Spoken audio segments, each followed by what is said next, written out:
Installation test tayo guys. Ayan. Line. Salpak. Tapos phase 1 running.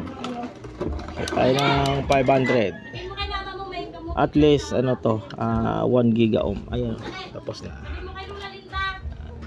Asbestos. Reading tayo.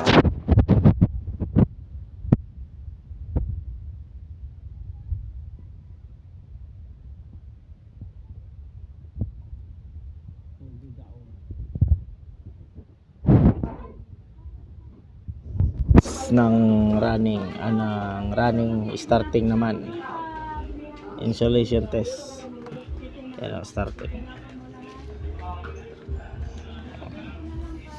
500 volt. Body ground.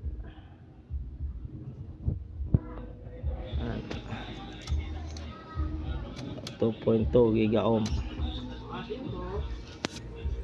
Tapos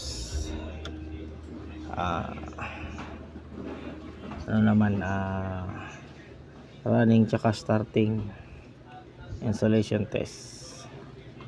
Ayan, isa sa starting, isa sa running. 500 volt.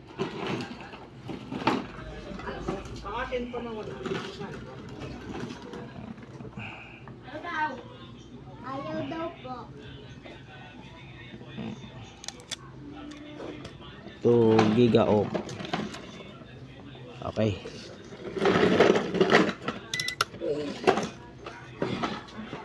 Bakit ayaw niya? Busog siya?